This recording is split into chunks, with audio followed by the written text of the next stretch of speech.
राष्ट्रीय ओबीसी महासंघाने माझा केला असणार, पण हा खरा सत्कार आपल्या देशाचे लोकप्रिय लाडके पंतप्रधान नरेंद्रजी मोदी यांचाच आहे. आणि याचा जर सगळ्यात मोठा जर श्रेय या जातीनिहाय जनगणनेचं जर पुन्हा तर दोनच लोकांना याचं सगळं श्रेय गेलं पाहिजे. एक आपल्या देशाचे पंतप्रधान माननीय नरेंद्रजी मोदी आणि दुसरे राष्ट्रीय ओबीसी महासंघाचे अध्यक्ष बबनरावजी तायवाडे सर, या दोघांना गेलं पाहिजे. कारण मला आठवतं 2006-07 पासून ज्यावेळेसपासून ही चळवळ सुरू झाली, राष्ट्रीय ओबीसी महासंघाची भली स्थापना 2016 मध्ये झालं, पण याच्या मागे नागपूर शहर म्हणून ही सुरुवात झाली होती. आणि मग धीरे धीरे एक वाढता ही राष्ट्रीय ओबीसी महासंघ संपूर्ण देशभर हा विचार पसरला. याची विचाराची सुरुवात मला वाटतं 2005-2006 मध्ये तायवाडे सरांच्या माध्यमातून झाली. त्यावेळेस डीएनसी कॉलेजमध्ये छोटे छोटे मीटिंग व्हायचे आणि एक जागृतीचं काम, लोकांना जोडण्याचं काम तायवाडे सरांच्या माध्यमातून आपण करत होतो.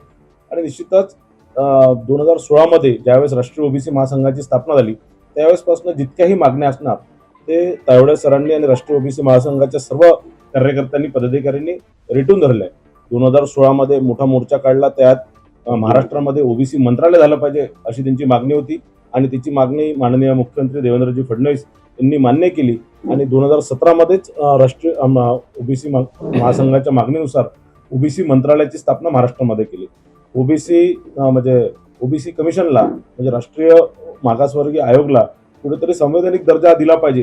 त्या संदर्भातही अनेक मोर्चे, अनेक आंदोलन केले. 2017चं जे आपलं अधिवेशन झालं त्यात दिल्लीमध्ये झालं होतं, त्यात प्रामुख्याने ही मागणी रेटून धरली होती.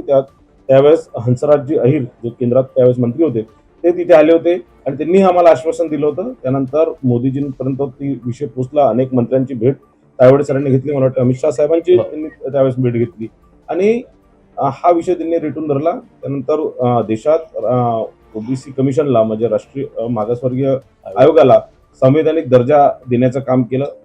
2016 ते आज 2025 पर्यंत 52 GR निघाले आणि त्यात अनेक GR मध्ये जवळपास 40-45 GR मध्ये मी पाठपुरावा केला. पण सगळं श्रेय ह्या 52 GR जितकेही निघाले याच्यात जर पाठपुरावा जर कोणी केला असणार, याच्यात जर मार्गदर्शन कोणी केलं असणार, याच्यात टेक्निकल काय असलं पाहिजे, कोणते बाब असले पाहिजे, या सगळ्या गोष्टी जर कोणी जर पुरवल्या असणार किंवा सांगितले असणार किंवा मार्गदर्शन केलं असणार तर ते बबन तायवाडे सरांनीच केलेलं आहे.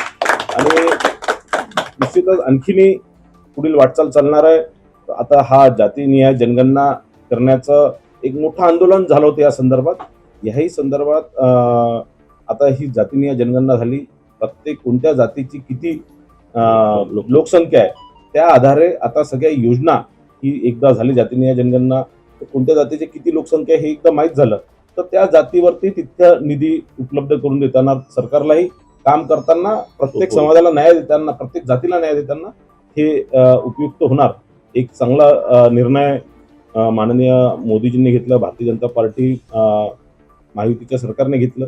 आणि निश्चितच या सगळ्या आमच्या जितक्याही मागण्या होत्या या केंद्र सरकारपर्यंत, मोदीजीपर्यंत पोहोचवण्याचं काम माननीय मुख्यमंत्री देवेंद्रजी फडणवीस यांनी केलेलं आहे आणि त्यांचंही या माध्यमातून मी आभार मानतो.